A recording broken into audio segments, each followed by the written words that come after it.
now we move on to the second element of marketing mix, pricing. What is price? Price is the amount of money paid for purchasing, for buying, product, service, experience, event, place. But what is so important?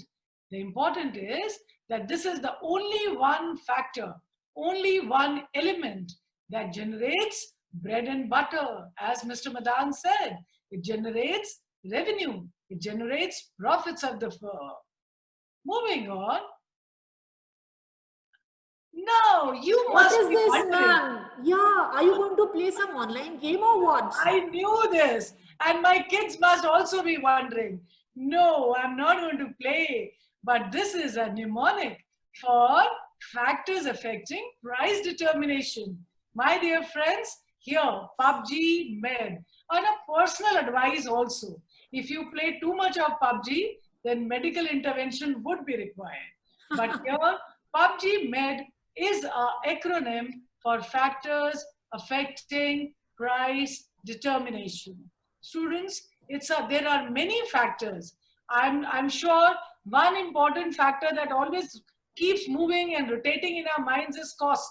But other than cost, there are many other factors which we need to keep in mind while determining the prices of the commodities. So let's take them one by one. The first one, product cost. Cost comprises of different elements. As the word itself tells it, fixed cost, the cost which does not change with the change in the level of production. On the contrary, variable, the name itself states the cost which variates, which changes with the change in the level of production. Higher the level of production, higher is the variable cost. Lower is the variable level of production, lower is the variable cost. Then what is semi-variable? Semi-variable is a cost which changes with the level of production, but remember, it does not variate or it is not directly proportional. Now, something important. When we talk about price determination on the basis of product cost, we can set a price at a minimum level. The product cost guides us to set a minimum level of price at which products can be sold. It tells us that at least at this level we must sell so that to avoid losses. Now, another important thing to be kept in mind, ma'am, can we have the previous slide once again? In the long run, firms get ample opportunity to prove their best, to build an image. As a result, they are able to set a price which not only covers the total cost, but they also are able to earn a profit. We move on to the next factor which helps in determining the price of the product. Utility and demand. Now, something important. Unlike, you have to listen to my words carefully, the product cost helps to set the minimum level of price. Now look at my words once again. Unlike product cost, utility and demand helps to set upper limit of price which a buyer would be prepared to pay. That means higher the utility to a customer, the more money he is ready to shell out from his pocket. In other words, if the product has a higher utility, the firm will be in a position to set a high price. For example, if I'm thirsty and I want to have a sip of water, and I know that if I don't have, I may lose my life. In that situation, the first sip of water, the first glass of water has high utility for me, and I will not even negotiate. I will be ready to pay any amount to have that. That means simple that when a product has a high utility, in that case, the high prices can be set. Dear students, I'm quite sure you have understood this relation, but it's not complete still. Ma'am, please go back to the previous slide. There is something more to add on. That is elasticity of demand. Look at the heading. We have to talk about utility and demand as well. Now, price is also affected by elasticity of demand. For example, let me tell you, salt. Now, salt has an inelastic demand, means whether the prices may go up or down. I am going to consume a very set quantity of salt. So if in those situations where the product has inelastic demand, that means customer is price insensitive. Insensitive, in that case, high prices can be set up. But on the contrary, look at the diagram here. If the slight change in price brings a big, substantial, a larger change in the demand, in that case, the firms need not to set high prices because customers are price sensitive. In that case, the firms should set the price at a lower level if they want to be successful, if they want to survive. Yes, we move on to the next slide, that is extent of competition in the market. I think it is a very self-explanatory slide, but if there is too much competition and you want to, as a seller, as a marketeer, I need to survive in the market. We know the basic psychology of the customer. He's price sensitive. Then the best way to enter, survive in the market, stay on, increase the market share is to set the prices at a lower level. But if you feel you are enjoying monopoly, you are the only single player in the market, then you can dictate your own terms and then you can set the prices at a higher levels. We move on to the next factor which is affecting price determination, that is government and legal regulation. Let me tell you, I'll start this slide with an example. Few months back, we had all noticed that the prices of onions were soaring high, and then the government had to intervene and they had to fix up the price levels. So we exactly mean this. This is what we mean from this slide. To protect the interest of public against malpractices, government regulates the prices of essential. The government declares a commodity if they feel that there is an unfair trade going on. The government declares that commodity as essential and then regulates the prices in the best interest of the consumers. We move on to the next slide. Yeah, thank you. There are, beta, other than the factors that we have discussed so far, there are other factors like pricing objectives which are also needed to be kept in mind while determining the prices. There are multiple objectives a firm can have. For example, a company like Apple, it works on the pricing objective of attaining product quality leadership. Now, a company like Apple, which works on a pricing objective of attaining product quality leadership, means how is this quality coming up? The quality comes by lot of R&D. And nothing comes free of cost, as I've already said. When they are doing lot of R&D, means lot of R&D cost is being incurred. That means the total cost goes up. And when the total cost goes up, and the company definitely will not like to sell it at a loss. To cover the total cost, they will have to set the prices at a, yes, you got it right. They will have to set the prices at a higher level. On the contrary, if a company has a pricing objective of surviving in a competitive market, like that you can see for all your soap, shampoos, all your FMCGs, like if you are a part of that sector, in that case, there is already a lot of competition. For every product, a lot of substitutes are available. In that situation, to enter the market, to survive the market, to retain the market share, we'll have to sell the prices at a lower level. Let me also give you one more example of another pricing objective, obtaining market share leadership. Let me tell you, in the auto sector, four-wheelers, if I talk about Maruti, I think Maruti also works on this, attaining a bigger market share. Their idea, their goal is always to have a bigger, a wider market share, to capture more market. And the only way, because there are a lot of competition also, There are other players also. So the only way, because the basic psychology of a customer is, general psychology is that he wants to have the best but wants to pay the least. So the best way to enter is set the prices at a lower levels. The last pricing objective is, if the objective, ma'am, thank you so much, to maximize profits. If a firm works on this, for example, BMW, Audi, if these companies in the law, if we are talking about them, then these companies, if your aim is not to maximize, your aim is not on increasing the sales volume, but to maximize profits. If that's the only objective, in that case, you may set high prices. This particular objective can also be taken up on the basis of period. In the long run, if a company aims to maximize profits in the long run, then firms may set up prices at lower level.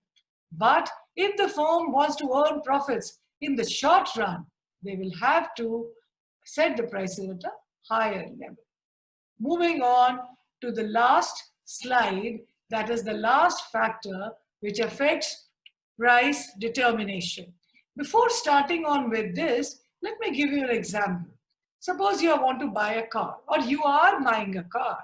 Now, one option, you're buying it on cash down payment. The other option, you're doing it on EMI. Where would you end up paying more? Definitely, if you are availing credit facility, the company will charge you little extra. So same logic works here. Look at the slide. It clearly says the companies which are offering credit facilities, the companies which have a longer distribution system or network, the companies which are giving you free home delivery, the companies which have a more qualified, highly qualified salesman. That means in that case, they will have the flexibility to charge a little extra from you. And they would set the prices at a little, yes, you have already got what I wanted to say, at a higher level. So for all those who are guessing it right, I have a lot of eclairs and they all come your way. Moving on to the brainstorming session, but as a ritual, I won't say protocol, I'll say ritual. We are quickly going to revise that price is the money paid, but it's not an easy decision. We need to have analyzed all the factors before taking or determining the prices of a product. And the factors are, we need to think about product cost. We need to think about utility and demand. We have to think about the extent of competition. We also look into which pricing objective the company has in mind. And other than that, are they using any additional marketing methods? Yes, ma'am, I have a question, ma'am, from the previous slide. Yeah. This slide, where is it? One second. Marketing methods used that we talked about. So if a company employs a brand ambassador as a celebrity as a brand ambassador, the cost will definitely increase. So is this point valid here? Yes, definitely, because they have to cover up the cost. Anything additional, anything extra, no. I mean, the simple logic to understand that we are all talking about business. We are talking about economic activity. The firm is not going to pay anything from its own pocket. End of the day, they are doing this economic activity to earn their bread and butter. So any extra facility, service provided by the firm means an added cost, and accordingly, the prices will move up. The price will be set on a higher or upper level. And correct me if I'm wrong, if a firm is offering more and more, like say in sales promotion, the schemes, etc., which are being offered, if they are superior, definitely the same thing will happen. The same results will be there. Yes. That's a marketing method used. Yeah. All right. So I hope the revision and the wonderful explanation by Meenu is fantastically taken by our kids. So we have a quick round of question answer. My first brain teaser is Apple sets higher price for its products to recover high promotional, high quality and high cost of research and development. Identify the relevant factor affecting prices. I repeat my question. It says Apple sets higher price for its products to recover high quality and high cost of research and development. Identify the relevant factor affecting price. Is it the product cost? Is it the extent of competition? Is it the pricing objectives? Or is it none of these? Ma'am, what do you think the kids will be able to answer? Definitely, Meera, it's a very attentive group. They are totally engrossed into our slides and everyone is going to come out with the correct answer. So let's have out the correct answer here. It is answer C, which is pricing objective, and in this case, attaining product quality leadership. And here comes Mr. Smiley to make you smile. Yes. So the second question now, it's a little big case study, and kids, we've put this case study with a purpose, because you are going to have longer case studies when you are writing a 6 marker or a 5 marker. And as always, we read the question first. It is asking us to identify some concept, and secondly, explain any 4 factors discussed in the above case related to the concept so identified. Please understand one thing: if you identify the concept wrong, the second part with larger percentage of marks already is a loss for you. So please identify the concept carefully. We are reading the case, and like I said in the beginning, when you're reading a case, sit with a pencil. Check out what the question wants to know and then underline the keywords from the question or the case, and in all probability, you'll come up with the right answer. So I read the case here. After acquiring the necessary knowledge and skills on starting an aloe vera firm, Ashok wanted to manufacture aloe vera products. He observed that the products of the competitors were expensive as the demand of the products was more than the supply. He was also keen to promote the methods and practices that were economically viable, environmentally sound, and at the same time protecting public health. Ashok's main consideration was about the amount of money paid by consumers in consideration of the purchase of aloe vera products. He also thought that competitors' prices and their anticipated reactions must also be considered for this. After gathering and analyzing information and doing correct marketing planning, he came to know that the consumers compare the value of a product to the value of money which they are required to pay. The consumers will be ready to buy a product when they perceive that the value of the product is at least equal to the value of money which they would pay. Since he was entering into a new market, he felt that he may not be able to cover all costs. He knew that in the long run, the business will not be able to survive unless all cost is covered in addition to minimum profit. Considering the competition, he decided to add some unique features to the packaging and decided to provide free home delivery of the product. The question again says, it is identify the concept and explain any 4 factors related to the concept identified by you. Come on, it's not a very difficult one, it's an easy one, and for your purpose, we've highlighted the case with different colors. Of course, in exam, you're not going to have this. Yes, come on, let's see you giving the correct answer. The correct answer is the concept is pricing or price mix.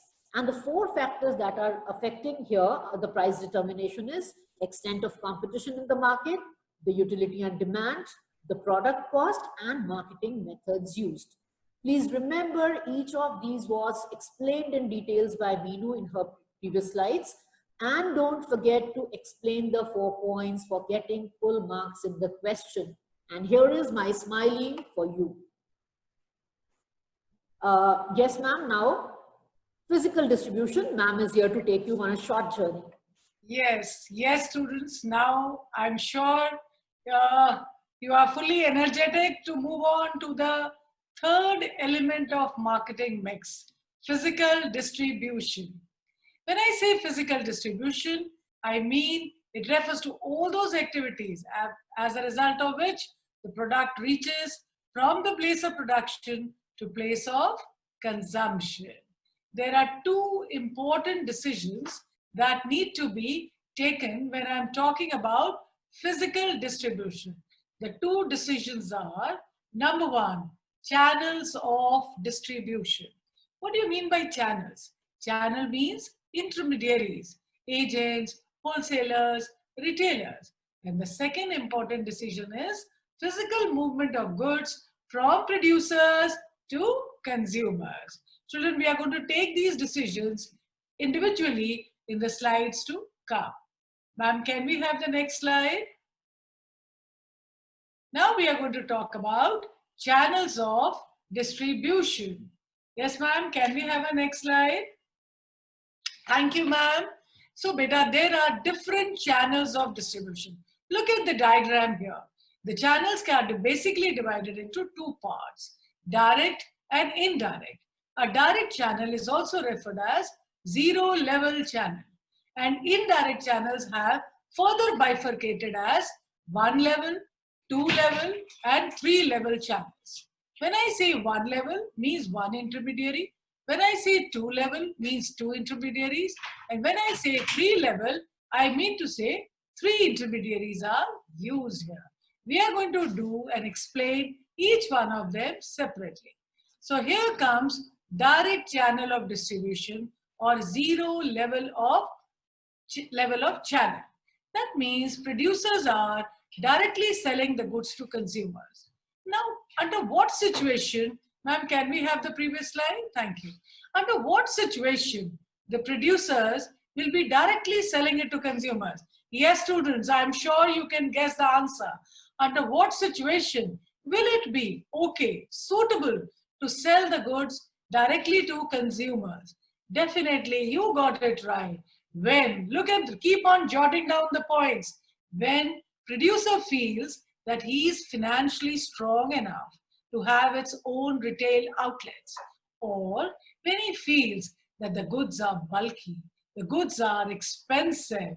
In all these situations, or maybe in case of technical goods, he would not like to rely upon the intermediaries, and he would prefer to give the goods, supply the goods directly to consumers. There are some examples you can see it on the slide. Bata selling its products through their own retail outlets. Eureka Forbes selling its products through their own sales force to the consumers. We are moving on to the next slide. Thank you, Meera. This is indirect channels of distribution. We are starting. Please listen carefully. The previous slide spoke about direct. Now I'm talking about indirect channels of distribution. These indirect channels are further divided into three parts: one level, two level, and three. We are going to start with one level. When I say one level, I mean one intermediary. And who is this intermediary? It is retailers. The best example to understand is the auto sector. The car two-wheelers, the four-wheelers, all the car companies or maybe two-wheeler companies, they sell their products through their own dealer shops to the consumers. Again, the same question, children, is haunting me, that what is the need to have one level? Whenever producer feels that now the market is comparatively bigger, larger, scattered, wider. So in these situations, they prefer to induct a intermediary called, got it right, yes, retailers. We move on to the second or two-level channel. Now in two-level channel, there are two intermediaries, wholesaler and retailer. Now question is that when to use it? Why should I use it? So let me share the suitability. Whenever the market is even wider as compared to the previous situation, that is when we were talking about one level channel. It is much wider, it is beyond the control of one intermediary, and at the same time, students, the manufacturers are not so financially strong. So they prefer to hire two intermediaries, that is wholesaler, retailer. So how the goods are moving? From manufacturer to wholesaler, from wholesaler to retailer, and finally to the consumers. Moving on to the last slide on channels of distribution. This is, students, the longest channel of distribution of consumer goods. Now question is, why should we opt it? Look at something new here. Along with retailer and wholesaler, we have an agent also. But the question is, what was the need to have an agent when wholesaler and retailers are already there? The need is that sometimes the producers, they want to just focus on their core activity, that is production.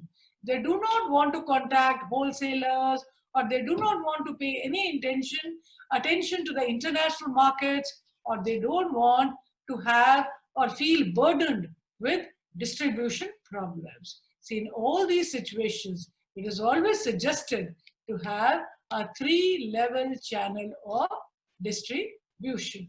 Now, students, remember one thing. If you remember, when I started physical distribution, I said there are 2 decisions. One, channels of distribution, and the second I said physical movement. After doing these 4 slides, different types of channels of distribution, that means we have completed one decision.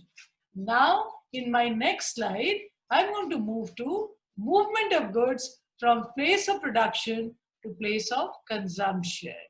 There are 4 components, and not to miss, I'm sure you all can see this in red, VITO part, that is warehousing, inventory control, transportation, order processing. These are the 4 components of physical movement of goods from place of production to place of consumption. Let's take them one by one. Warehousing. When I talk about warehousing, I have to give you an example. Dear students, you are eating tomatoes, potatoes, peas throughout the year. But how is it possible? It's grown only in a particular season. Then how is it possible that I'm having it throughout the year for 365 days throughout the year?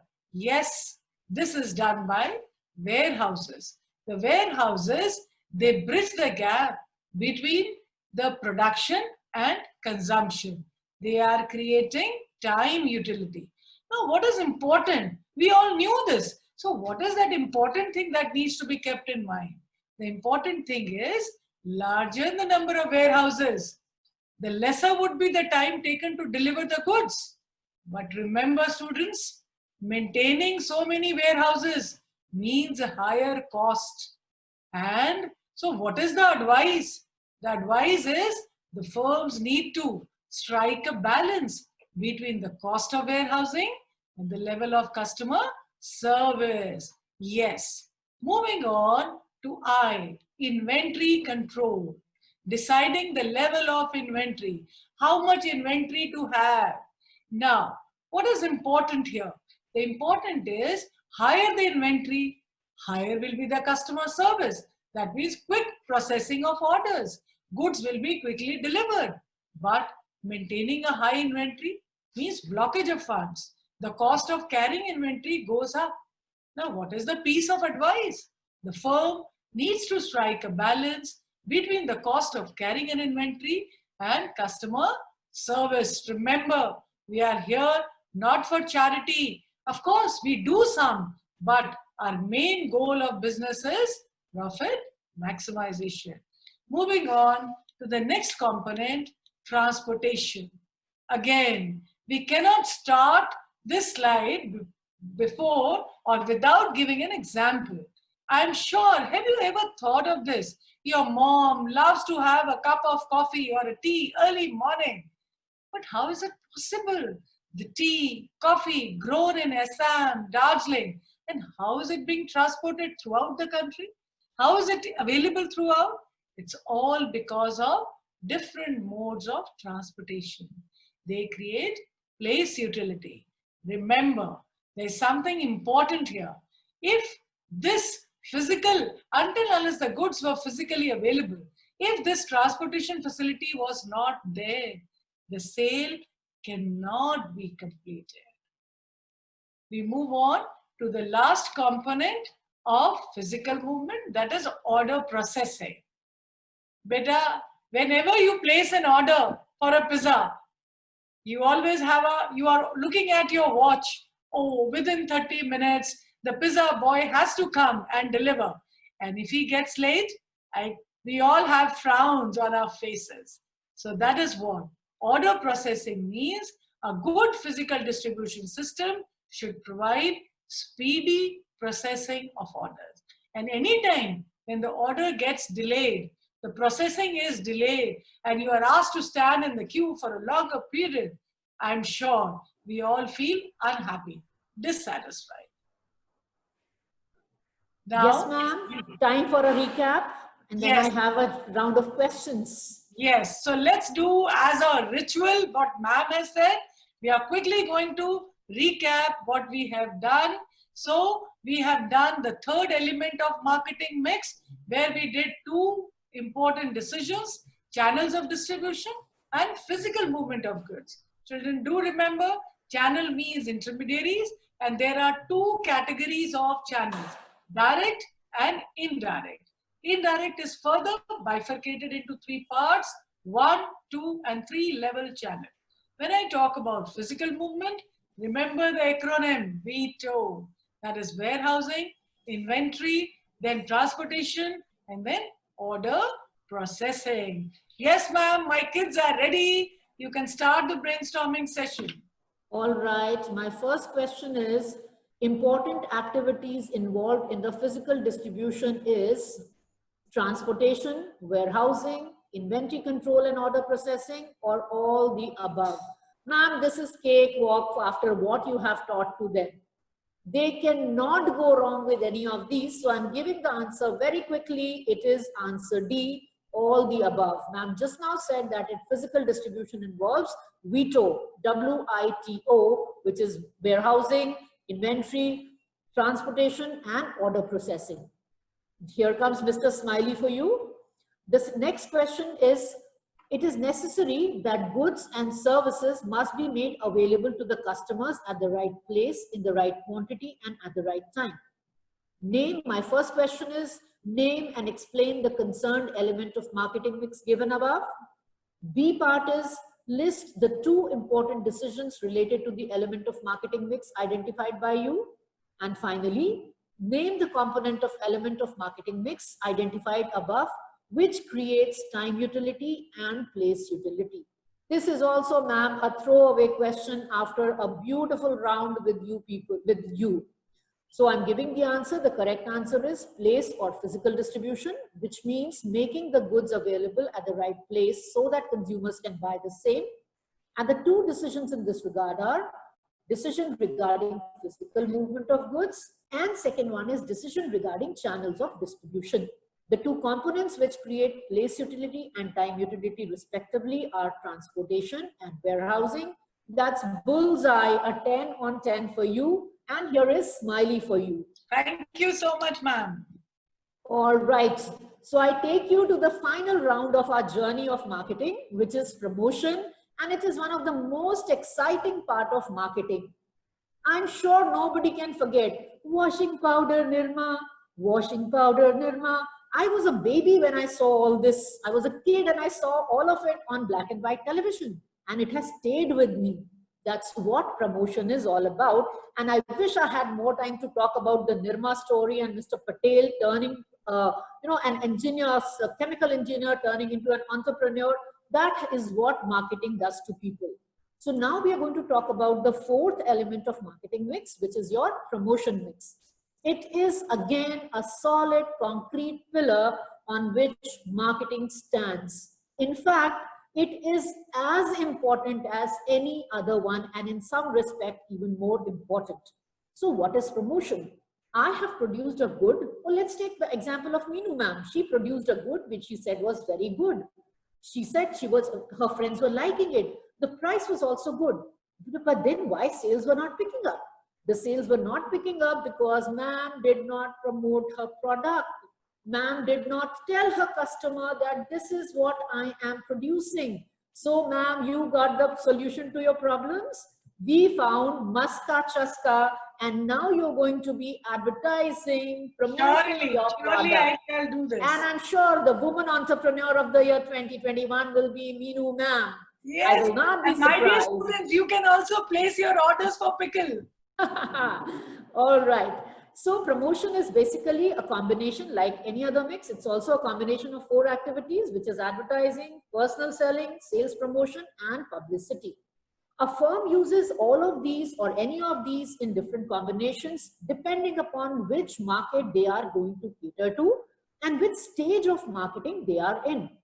So advertising, personal selling, sales promotion, we are going to be talking about all these four in our journey in the last segment. Now, what is advertising?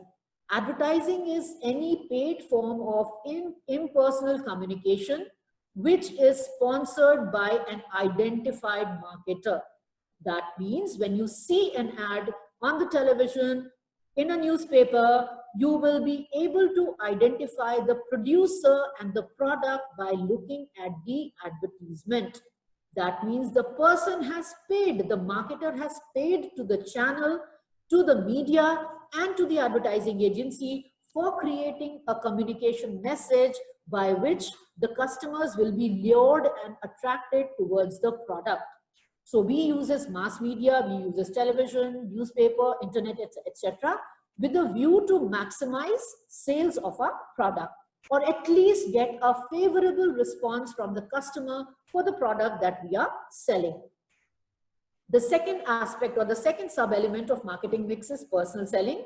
I'm sure you must have once in a while experienced definitely in the afternoon when you're lazing around, there's a knock at the door and somebody comes with a bag and a few products saying, Madam, hum is company se aaye hain, ye le lijiye. Well, this is your sales force. These are people who are involved in face-to-face selling. So personal selling is second element of marketing mix, promotion mix, I'm sorry, in which face-to-face interaction is there between the seller and his representative and the customer. In this case, the influence, what should I say, the force becomes a little more because we are doing it in face-to-face situation. Then we have sales promotion. Sales promotion refers to all those techniques which are of short-term and non-recurring in nature, and companies offer them from time to time in order to increase their sales. It is also one of the devices with the help of which a company can increase or increase its sale by giving you some offers. So buy 5 kg surf and get a bucket free, buy a bottle of Bonvita and get a tiffin box free. These are the various schemes by which companies can focus on the extent of sale that they wish to enjoy. It's a very good tool with the companies to introduce new products. It's a very good tool with companies to get rid of the stocks which are lying there unsold.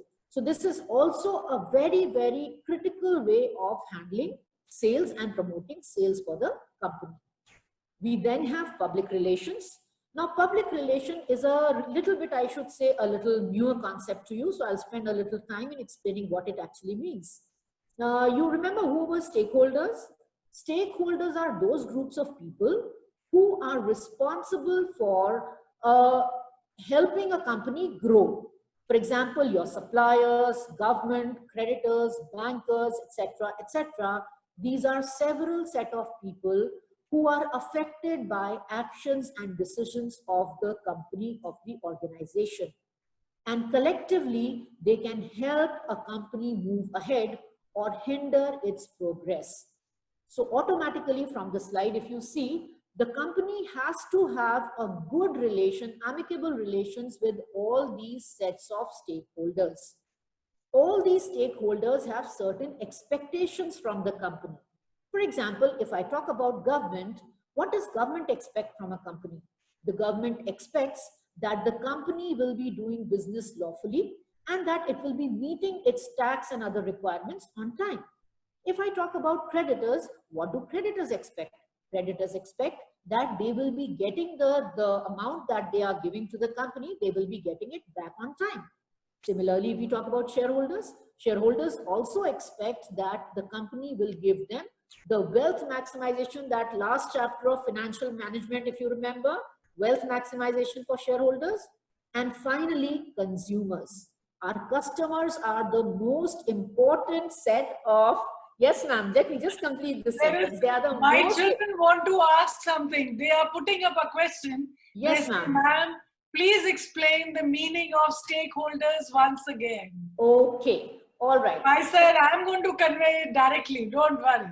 Right, ma'am. So I'm a So mistake kids, of my students. okay, so kids, stakeholders are those groups of people with whom the company deals on regular basis, and these stakeholders are affected by the actions and decisions that the company takes. For instance, if we talk about community or the society as it says here, how is society affected by actions and decisions of the organization? Suppose Reliance decides to put up a big industry in some far off location of the country. Now, in that case, the positive side will be that there will be enormous generation of employment opportunity. But at the same time, the negative side is that it will lead to environmental pollution. So the stakeholders who are affected here are the society, because whatever the company decides or acts upon, it will be affecting the stakeholders. I'll explain it with another example. Let's take example of employees. If in this time, like I'm sure all of you are very well aware of, that in this pandemic, employees are, do you know that in India, 19 crore people have lost their jobs? Can you believe this? This is the situation. So if an organization decides to, downsize, cut down on production, cut down on its task force, cost cutting, it is going to affect the employees. So stakeholders are that group of people. But the company cannot work in isolation. It needs a voluntary support of all these groups of people. So for this purpose, we have all companies a well-staffed department called Public Relations Department, and the companies maintain relations with all these set of people. The companies have to constantly convince these stakeholders that whatever action the company is taking is for their benefit. For example, let's take another example. If the management decides that this time we are not going to give them bonus to the workforce, to the workers, or for that matter, there has to be the statutory bonus has to be given. So once the statutory bonus is given, the company will not give anything more. Obviously, the workforce is going to be unhappy. So we will have public relation people convincing the labor union that why company is not giving bonus and how this is not really going to be a disadvantage, it is going to be a benefit later on. So the public relation department is all about maintaining cordial relationship between companies and its set of internal and external stakeholders. Now, how do companies do that? The public relation department performs the following 5 functions, as a result of which a company can meet its public relation objective. The first one is press releases.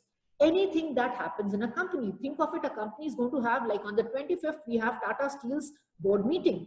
Now the press, the media is anxiously waiting for what will happen at the board meeting, because on the basis of the report of the board, the investors and creditors and credit rating agencies, all of these are going to, go ahead with their plans for the next quarter. So press relation is important, that a company must maintain good relations with the public. Now, please understand, media is responsible for informing the public.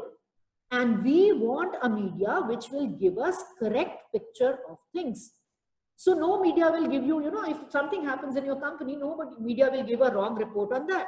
But the only thing is, if you maintain cordial relationship with the media, you will get a positive publicity in the press, which definitely is extremely beneficial. Then we have product publicity. I still remember long time back in my house, I had a small MRF tire and there was an ashtray.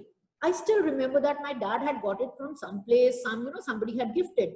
Then during Diwali and Christmas, you get a lot of diaries and pens and desk calendars, etc. Small clocks you get. This is how publicity takes place along with your product. So on my table, I have this MRF tire ka ashtray, or I may have a calendar, or I may have a diary, which is a constant reminder that yes, this product is there, this producer is there, and I might make use of them sometime. Then corporate communication. A business is a lot more than buying and selling. Ma'am talked about societal concept or societal philosophy of marketing, whereby a company has to fulfill its social responsibilities. So the companies need to regularly communicate with different stakeholders. It can be an NGO, it can be a women, activist, women rights activist, and so on. So such communication also are performed by the PR department on behalf of the companies. Now we're going to talk about lobbying. Lobbying is supposed to be a little dirty word as far as India is concerned. I'm sorry. Lobbying is supposed to be a not so neat word, because lobbying is all about a set of powerful people who influence the policy formation of the government. In the West, in the US, it is a norm. It is an accepted and expected practice of the business houses that they influence the policy making bodies and frame policies which will benefit the business houses. So in India also you have a set of people, strong, business-wise strong people who have a strong presence in the market. They influence the government when it comes to making the policies. I will not go into the details. I don't want to bring into politics into our session, but please understand that this is a nexus and it's not taken very healthily in our country. Maybe in the years to come, 10 years, 20 years from now, we may have it as a healthy practice, but as of now, it is not. And then finally, it is the counseling. So many times the top management, the middle level management, they need to be guided, instructed, counseled, so that the objectives of the organization can be taken forward more efficiently and effectively. So the PR department performs all these functions with the aim to keep the image of the company intact and to receive positive support from the groups of stakeholders that we mentioned. Now, I think with this, we've come to the end. And yes, Meenu ma'am has something else to say? Yes, ma'am. I think it's a time for our ritual. Yes. To revise. I remember your instructions. I'm also. No, ma'am. It's always a pleasure. And students. Yes. So now, students, we are at the fag end of the chapter. And this is, ma'am has just completed the last P of marketing mix, that is promotion. So we have all understood promotion means informing, persuading the consumer. And there are 4 tools of promotion. Kindly remember that. Number 1 is advertising. Number 2, personal selling. The third one is sales promotion incentives. And last but not the least, we are talking about public relations. Ma'am, there was a question being put up by one student that is there any difference between advertising and personal selling? Ma'am, please answer that question of the student. Yes, child, there's a lot of difference between the two. Personal selling is supposed to be something personal on one-to-one basis, on a face-to-face basis, whereas advertising is essentially non-personal. It is impersonal. It is always done through some mass media. That's difference number 1. The second difference can be the coverage. A company may have a huge amount of resources, but it can never cover the same level of market that an advertisement can. So when you see an advertisement for 30 seconds, it can be witnessed by millions of people across the globe, but a company with massive resources can never have the opportunity of interacting with its customers on a one-to-one basis. So yes, there's a vast difference. Thank you so much. Welcome. I'm sure my kids have benefited and they are all ready for a brainstorming session now. So and students are saying to explain lobbying again.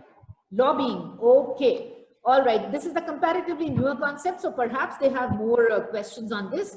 I repeat. Now, why do you want me to name people? Do you remember your 3G, 4G scam? I'm not going to name anybody. I hope your GK is good enough to remember the 3G and 4G scam. Whichever, I want to be absolutely apolitical when I say this, but yes, there were a set of people who influenced the DOT, which is Department of Telecommunication, in order to make sure that the spectrum which is allotted to companies for telecommunication, okay, let me make it simpler for you. You have these satellites going up in the space. The country leaves these, takes these satellites up there. These communication satellites perform the service of providing network to telecom companies. So these telecom companies, it's called as a spectrum. So these companies take a part of this spectrum and they are supposed to pay to the government. Now, in this case, there were a set of people who wanted the government to reduce the prices which they have to pay for spectrum on behalf of these specific companies. That is why I said in India, lobbying is a dirty word. It's not a very good word, but yes, in other countries, it's a regular practice. Think of it this way. The Minister of Commerce and other politicians, they do not have much idea of business and industry. So you need the support of these group of people. If you remember FICCI, I'm sure I'm testing you. If you ask questions, you should be ready to answer more questions. You remember in class 11th, we studied about FICCI, Federation of Indian Chambers of Commerce and Industry. So this FICCI is responsible. It has a body of people who are a part of government's budget team, who are a part of Reserve Bank of India, and they influence the policy making. But we won't call it lobbying exactly because it goes on through an ethical route.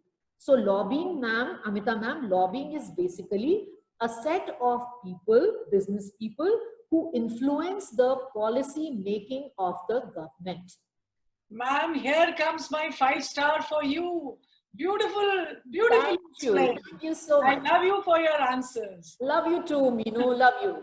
We move on now for a brainstorming session, students. Yeah, so we have a huge case study, and we put this case study intentionally because we wanted you to have the experience of a 1.5-page CBSE case study. So as always, we'll read the question first. The question says, identify the promotional tool used by Sarah to communicate to the customers about her tiffin services. And second, state any 3 features of promotional tool identified above. Keep your pencils ready. Sarah was pursuing her graduation. Every day she saw her mother working tirelessly at home after coming back from her workplace. She decided to start a tiffin service to increase her family income. To begin with, she started supplying tiffins only in the neighborhood. Every day she detailed out menu after consulting her mother.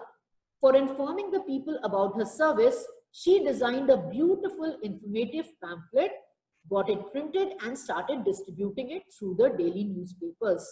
She also appointed 2 delivery boys to deliver tiffins. The business was slow to begin with, but picked up well afterwards. She was able to earn a profit of 20% of the revenue in the first month itself. So which promotional tool are we talking about? Meenu ma'am, how are your students doing? They are doing a wonderful job. All Lot right. of answers. They are pouring down. I can see the Q&A box full with the answers, ma'am. I see it around 200 plus. I don't know whether in this connection or otherwise. So let's quickly give them the answer without extending their anxiety. The correct answer is advertising. And the features of advertising which are mentioned here, it's a paid form of promotion, it is impersonal, and it is done by an identified sponsor. Ma'am, smiley, please. Yeah, how can I forget the smiley? It's here. Thank you. All right. Ma'am, I hand over the mic to you for the most awaited topic of the session. Yes, I could see that in Q&A box, many students wanted to know the topics that have been deleted. So here comes that slide, beta. We move on. Yes. The topics that have been deleted from chapter 11 marketing are concept of selling. Next, marketing management. Third, role and objections to advertising.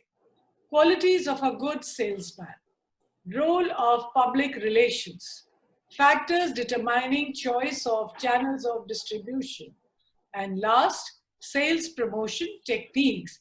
Your different techniques of sales promotion like discount, rebates. Initially, it was in detail. In fact, all these topics you'll find in your NCERT books, but you just have to ignore. They will not be tested in the CBSE board exams.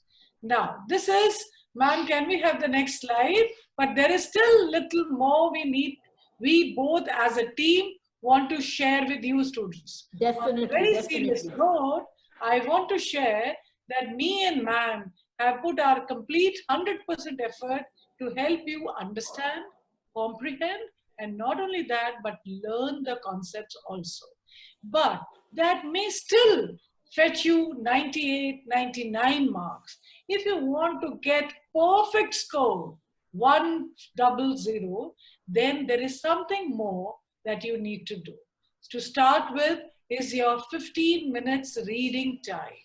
Please use that time very meticulously.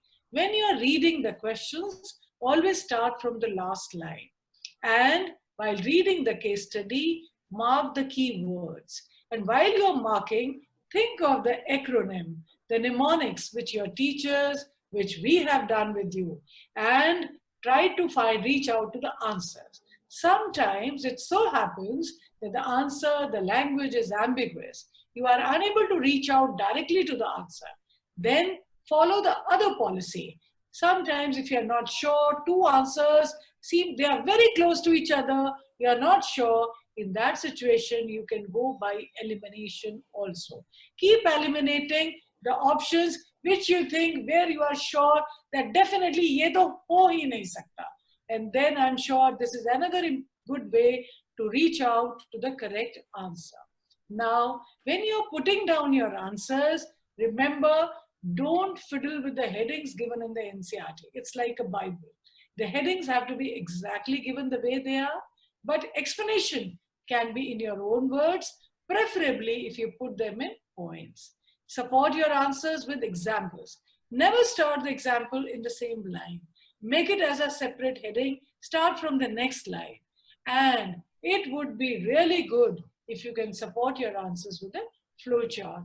Meera ma'am, please add on, give them some more tips. Yes, thank you, ma'am. I would like to say that presentation is extremely important. At this point of time, we don't expect you to do wonders with your handwriting, but present your answer in a neat and clean manner. As examiners, we know how difficult it is to, find out which question is being answered or write the question numbers very, very clearly which you are answering. And last but not the least, I would want you people to make sure that you leave nothing. I tell my students, ma'am, that if you know nothing, write down anything that you want to write down God's name, want to write down good morning, but do not leave anything unattempted. You don't have negative marking. Utilize your 15 minutes judicially. Read the question carefully. While you are answering, make sure the presentation is good. As far as possible, maintain the question number which is given in the paper. You may change, but in that case, make sure that you write the question numbers properly. I think that's about it. Wishing you the best of luck in all your future endeavors beyond BST paper. So ma'am, once again, good luck students.